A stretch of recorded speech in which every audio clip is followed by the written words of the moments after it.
दोस्तों, मैं नीरज गौतम स्वागत करता हूं आपका अपने इस YouTube चैनल पर। और इससे जस्ट पहले वीडियो में हम आपको पढ़ा चुके थे, मतलब हिंदी का पूरा पाठ्यक्रम बता चुके थे। अगर आपने नहीं देखा तो आप आगे जाके देख सकते हैं, लेकिन अगर नहीं देखना तो एक नजर आप यहाँ पर डाल लीजिए। मैं आपका इसी वीडियो में हल्का सा रिवीजन दे रहा हूँ, इसके बाद फिर कभी नहीं दूंगा। तो देखिए, मैंने आपको बताया था कि हम आपको हिंदी पढ़ाने वाले हैं, सही है। हिंदी को हमने ये भी कहा था कि हम 3 पार्ट में बांट के पढ़ते हैं। इससे पहले वीडियो में पूरा बता चुका हूँ, सेम एज इट इज, बस वो रिवीजन चल रहा है।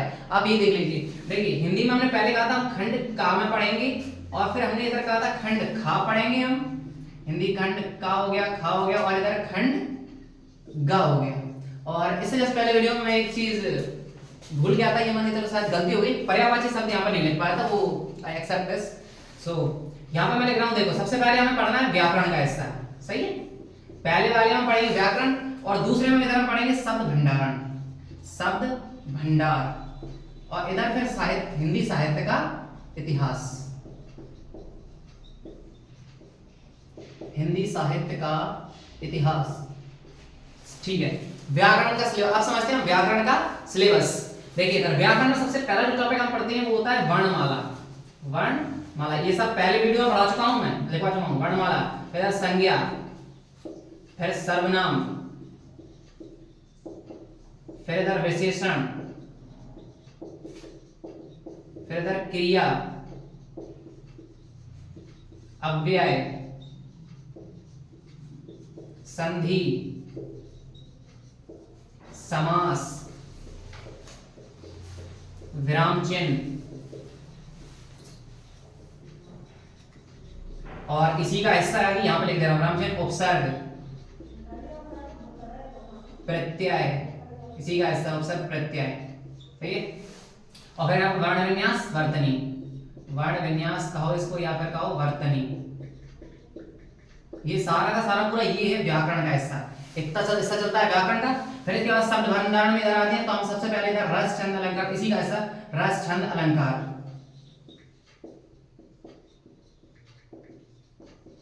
और इसी में फिर आ जाता है आपका मुहावरे एवं लोकोक्तियां।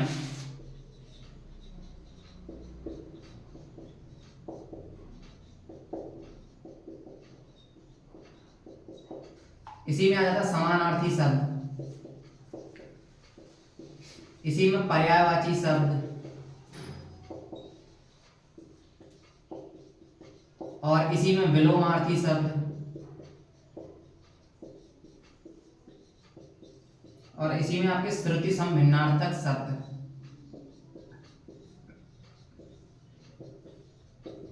श्रुति सम भिन्नार्थक शब्द। तो ये आपका कुछ हिस्सा बचता है जो शब्द भंडार का हिस्सा। फिर इधर हिंदी साहित्य का इतिहास और इन्हीं की प्रसिद्ध पंक्तियां, सॉरी प्रमुख लेखक। पहले आप पढ़ेंगे प्रमुख लेखक, फिर उनकी प्रसिद्ध पंक्तियां, प्रमुख लेखक, और फिर लेखक उनकी फिर रचनाएं, और रचनाएं के बाद फिर आप पढ़ते हैं इन्हीं की प्रसिद्ध पंक्तियां, प्रसिद्ध पंक्तियां।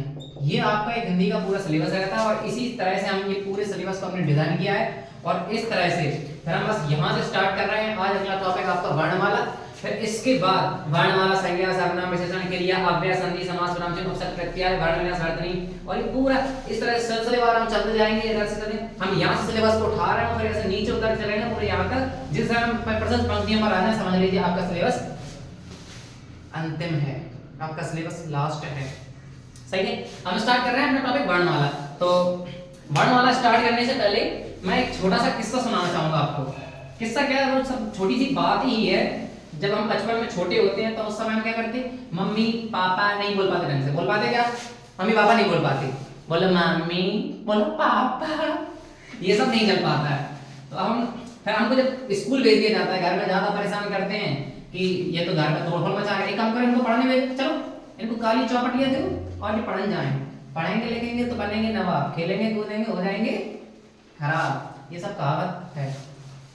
देखो जब छोटे होते तो तुम शुरुआत में सीखते हो ऐसे एक चूल्हा बना दो, और फिर एक चूल्हा और बना दो, फिर ऐसी लाइन गिरे छोटा, ये छोटा बड़ा ही तुमको सीखना है। बस फर्क इतना होता है जब तुम छोटा बड़ा सीखते हो तब तुम छोटे होते हो, फिर आप बड़े हो गए तो अब यहाँ पे तुम आ ई में कन्वर्ट हो जाते हो, सही है। इतना चीजें जान लो। अब हम पढ़ते हैं अपना टॉपिक, स्टार्ट करते हैं वर्णमाला। तो अब तुम छोटे नहीं हो, बड़े हो गए, सही है। आ जाओ इधर, वर्णमाला। अपना आज का टॉपिक है वर्णमाला। अच्छा, वर्णमाला होती क्या है? वर्णमाला, तो सबसे पहले बात, वर्णों के व्यवस्थित समूह को वर्णमाला कहते हैं। जैसे हम अगर तुमसे कहा वर्णमाला सुनाओ, ओलम जिसको भी एक नाम पड़ जाता है इसका, ओलम के ओलम सुनाओ, चलो तो छोटा बड़ा शुरू हो जाते हैं, तो इसी का नाम होता है वर्णमाला। अब वर्णमाला यानी कि वर्णों के व्यवस्थित समूह को, तो वर्णमाला की परिभाषा क्या बनेगी कि वर्णों के व्यवस्थित समूह को, वर्णों के व्यवस्थित समूह को वर्णमाला कहते हैं। क्या कहते हैं भाई? वर्णमाला कहते हैं। ओ चाचा, hello hello hello hello hello, इधर इधर इधर इधर इधर, वर्णों के व्यवस्थित समूह को वर्णमाला कहते हैं। ये ऊंची ज्यादा हो गई है ना, तुमको देखना रही होगी। चलो मैं यहाँ पे लिख देता हूँ। ओ माय गॉड, ये भी बड़ा झमेला हो गया है।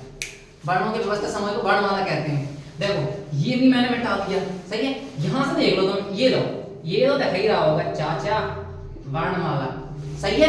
वर्णमाला, वर्णों के व्यवस्थित समूह को क्या कहते हैं? वर्णों के व्यवस्थित, राइटिंग में मत जाइए, राइटिंग बहुत बकवास है, उठा उठा के पटकेंगे। वर्णों के व्यवस्थित समूह को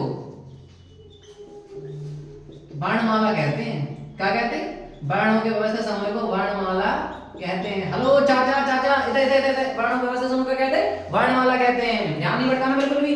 अब देखो यहाँ पे लिखा वर्ण। अच्छा, वर्ण का तुमने हमें सुना है, तो अक्षर है, काला अक्षर भैंस बराबर, एक दो करियो अक्षर नहीं यार, कच्छु नहीं जाना, पढ़ने में गधा है, अच्छा अक्षर सुन दे रहा है। वर्ण बहुत ही कम सुनते हैं, एक्चुअली हम जो लिखते हैं वो वर्णों से मिलाकर ही लिखते हैं।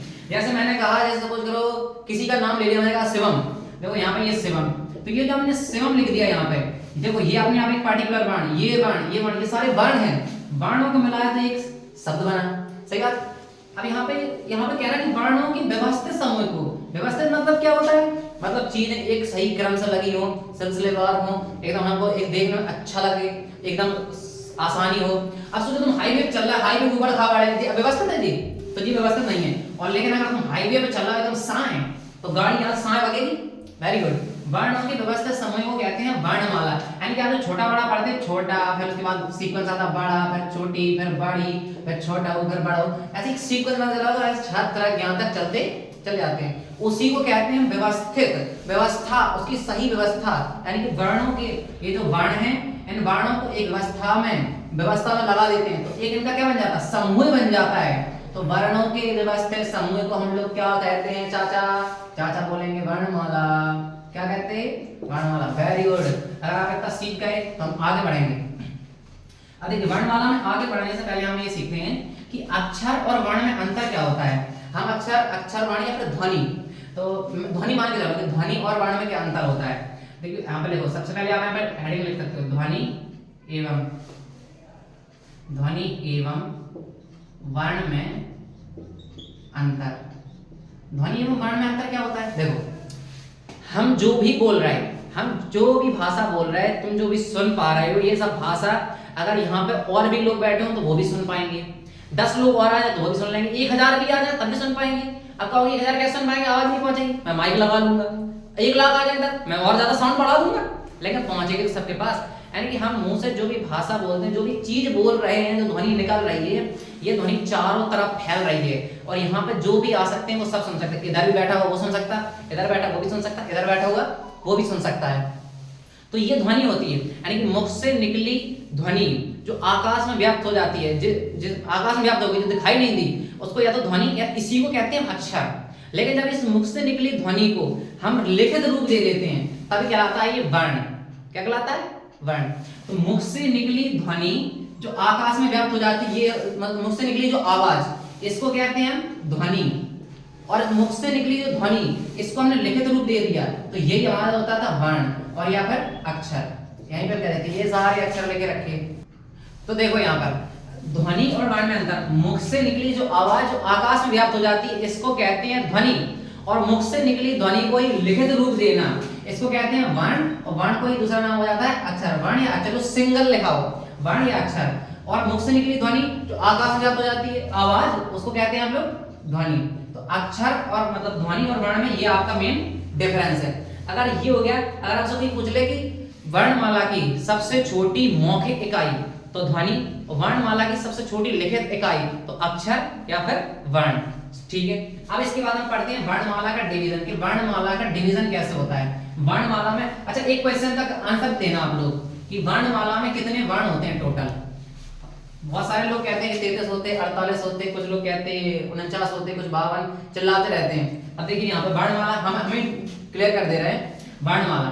तो यहाँ पे हम लिख रहे हैं वर्णमाला। वर्णमाला में टोटल वर्ण होते हैं 52, 52 हिंदी में जिसको कहते हैं 52, इंग्लिश में 52। तो वर्णमाला में कितने वर्ण? 52। ये भी ऊंचा हो गया। वर्णमाला में टोटल कितने वर्ण होते हैं? 52। अब 52 वर्ण याद कैसे रखोगे आप? 52 वर्ण याद रखने का बहुत आसान तरीका है। इनको ऐसे बांट लो, पहले बांटो 11, फिर इधर 33, और फिर हमेशा आपने नॉर्मल कन्वर्सेशन चलती रहती है, उसमें क्या कहते हैं 2 4 रख के 2 ना सही हो जाए। तो 2 4 और 2 कहता देख पा रहा है? इतना देख पा रहा है? देखो, तो वर्णमाला को बांटने में 11, 33 और थोड़े 2 4 रख के दोगे ना, तो वर्णमाला। अब देखो 11 क्या होते हैं? तो 11 होते हैं तुम्हारे स्वर, और 33 होते हैं व्यंजन, और 2 होते हैं आपके अयोगवाह। अयोगवाह क्या होते हैं अभी बताते हैं। अयोगवाह, फिर उसके बाद होते हैं 4 आपके संयुक्त व्यंजन, संयुक्त और व्यंजन। अब फिर ये 2 क्या होते हैं? 2 होते हैं आपके उत्क्षिप्त। अब उत्क्षिप्त क्या होते हैं? नाम ही बड़ा अजीब लग रहा है, उत्क्षिप्त। फिर उत्क्षिप्त का ही दूसरा नाम होता है ताड़नजात। क्या नाम होता है? ताड़नजात। क्या देख पा रहे हैं यहाँ पे? उत्क्षिप्त, ताड़नजात। और फिर इसी का एक और नाम होता है, इतने नाम हमसे 2 या 1 याद नहीं हो रहा है, इतने नाम आ रहे हैं। देखो 11 होते हैं तुम्हारे स्वर, और 33 होते हैं व्यंजन, और 2 होते हैं अयोगवाह, 4 होते हैं संयुक्त व्यंजन, और 2 होते हैं उत्क्षिप्त। चलो अब इनको जानते हैं बहुत अच्छे से। देखो स्वर क्या होते हैं? स्वर सबने रट रखे, लेकिन अगर रैंडमली पूछ लिया स्वर कितने होते हैं तो ज्यादा बच्चे बता देंगे 11 होते हैं, लेकिन फिर पूछ लो कौन कौन से, तो बस यही से हो गया, बस हो गया। देखो तो छोटा, बड़ा, छोटी, बड़ी, छोटा और बड़ा। सही है। आ इ ई उ ऊ, फिर इसके बाद री, फिर इसके बाद ए, इसके बाद आई। तो आपके कितने हो गए स्वर? गिन लो, 1 2 3 4 5 6 7 8 9। ए आई, और यहाँ पे ओ और औ। सही है, ए आई ओ औ। ठीक है। देखो 11 स्वर हो गए। तो 1 2 3, एक बार काउंट करके दिखा दे रहे हैं, 1 2 3 4 5 6 7 8 9 10 11। तो ये आपके स्वर हो गए, ये यही होते हैं स्वर। अगर इसमें अंग आ कहां चले गए? तो अंग आ इधर आते हैं अयोगवाह। तो अंग आ कहां पे आते हैं? अंग आ आ जाते हैं अयोगवाह में, अंग और यहाँ पे आहा। ये 2 बिंदी नहीं होती, एक ही होती। अंग और आहा आपके आ जाते हैं अयोगवाह में, अंग आहा। अच्छा ठीक है, तो अब कंप्लीट हो गए। तो ये आपके टोटल 11 स्वर, और 2 इधर हो गए अयोगवाह। फिर इधर संयुक्त व्यंजन। संयुक्त व्यंजन ही तो वो होते हैं, तुम पढ़ते रहते हो, या मैं छात्र छात्र इसको बोलते रहते हैं छात्र। ये छात्र नहीं होता, अभी बताएंगे क्या होता है। और फिर इसके बाद यहाँ पे त्रग, ये बोलते रहते त्रग, छात्र। फिर इसके बाद यहाँ पे ज्ञा बोलते रहते हैं, ये ज्ञा नहीं होता है, जिया होता है, अभी बताएंगे। फिर इसके बाद यहाँ पे ये होता है स्रा, ये स्रा पढ़ते रहते हैं। अब ये संयुक्त व्यंजन क्यों कहते हैं? क्योंकि ये 2 लोगों के मिलने से बने रहते हैं, क्योंकि संयुक्त होते हैं, इकट्ठे होते हैं। एक इसके साथ स्वर, एक स्वर लग के आता है इसके साथ। अभी इसको हम बता रहे हैं यहाँ पे कैसे, इसके अलावा यहाँ जगह छोड़ दे रही थी। सही है। अब यहाँ पे देखो ये उत्क्षिप्त क्या होते हैं? तो उत्क्षिप्त डा, अड़ा और अढ़ा, ये इस तरह से अड़ा, और यहाँ पर ये अढ़ा, इस तरह से लग जाते हैं। इनके नीचे ये बिंदी लग जाती, ये जो नीचे बिंदी लगी रहती है, इस बिंदी का नाम होता है उत्क्षिप्त, या इसी बिंदी का नाम होता है ताड़नजात, या इसी का नाम होता है द्विगुण। 3 इसके नाम होते हैं। अब देखो यहाँ पे, अब ये छा है, तो छा, ये छा एकदम छात्र इसको कहते हैं। ये छा नहीं बनता, ये का से बनता है। देखिए जब भी कोई भी शुद्ध व्यंजन लिखा होता है तो उसको यहाँ पे हलंत की प्रवृत्ति से दर्शाते हैं, तो ये हो जाएगा आपका का। और फिर का के बाद यहाँ पे ये पा वाले सा से मिलता बनता है। देखो पूरा पढ़ो तो क्या हो रहा है? कश, कश, कश, कश, कश, कश। फिर त्र, तो त्र बनता है आपका ता से, ता, इसमें हलंत लगेगा, ता। आधे आधा ता प्लस, और ये आपका रा, त्र, और ये त्र। सही है। तो ये आपका ता और रा से, ता और रा से। और फिर इधर आपका ये ज्ञा, ज्ञा नहीं, आपका ये जा आधा प्लस ये अया, तो ज्ञा, इनसे बनता। ये यहाँ पे हलंत नहीं है, ये जा, और फिर यहाँ पे अया है ना, देखो यहाँ पे ये रा में नहीं बल्कि ये ता में, दिख नहीं रहा है इसमें। ओके, क्या सा कैमरा है, ये ता और रा, तो ये क्या त्रा। और यहाँ पे ज्ञा जिया जिया, देखो जा और अया जिया, तो फिर इसको ज्ञा नहीं पढ़ते बल्कि जिया पढ़ते हैं। और ये सरा, तो यहाँ पे सीटी वाला सा, और ये फिर यहाँ पे ये रा, ये सरा, ये फिर इसको पढ़ते सरा। तो देखिए 11 आपके हो गए व्यंजन, 2 हो गए आपके अयोगवाय, और छात्र ज्ञा और सरा ये आपके संयुक्त व्यंजन हो गए। और अड़ा और अढ़ा ये आपके उच्चक ताड़ना के द्विगुण, तो ये आपके ये उच्चक हो गए। तो अब देखो यहाँ पे स्वर हो गए, अयोगवाय हो गए, 4 संयुक्त व्यंजन हो गए, और उच्चक तो ताड़ना का बचा। अब बचे का हमारे, तो अब बचे हैं हमारे व्यंजन। तो अब व्यंजन को रख लेते, व्यंजन की संख्या कितनी लग रही 33। तो आज हम इसको पूरा डिफाइन ही कर लेते हैं कि 33 कौन-कौन से होते हैं। आइए इधर इनको हम यहाँ पे मैट है, चलो इनको हम मैट दे रहा हूं, थोड़ी छोटी सीक्वेंस में लिख दे रहे हैं, जगह ज्यादा घेर रहा है। छोटा बड़ा छोटी बड़ी छोटाऊ बड़ाऊ, और यहाँ पे री ए आई ओ और औ, ठीक। अब इसके बाद हम लिखते हैं यहाँ पे अपने व्यंजन। तो व्यंजन में देखो सबसे पहले का कबूतर, खा खरगोश, गा गमला, और घा घड़ी, और यहाँ पे अंगा अंगा, सही है, अंगा। फिर अंगा, चा चम्मच, छा छाता, जा जलेबी, झा झंडा, और फिर इसके बाद अंगा, सही है। फिर उसके बाद टा टमाटर, ठा ठठेरा, डा डलिया, ढा ढक्कन, फिर इसके बाद आ, ठीक है। फिर ता तलवार, था थन, दा दबाग, धा धनुष, ना नल, इसका बाद फिर पा पतंग, फा फल, बा बकरी, भा भालू, माँ मछली, ठीक है। फिर इसके बाद या यात्री, रा रस्सी, ला लट्टू, वा वट, या रा लावा, फिर इसके बाद सीटी वालों सा, पा वालों सा, रा वालों सा, और हा। अब यहाँ पे काउंट करके 33 हो गए। देखो 3 2 5 5 5 10 5 15 5 20 5 30, ये कितने हो गए का क्या, ये 3 2 5 5 10 5 15 5 20 5 25 5 30 3 33, हाँ 33 हो तो गए। कहाँ से हम कहाँ गिन रहे हैं, 5 10 15 20 25 और 30 और 3 33, तो ये होते हैं आपके व्यंजन, सही है। 33 आपके व्यंजन। और आज के लिए इतना ही, मिलते हैं आपने नेक्स्ट वीडियो में।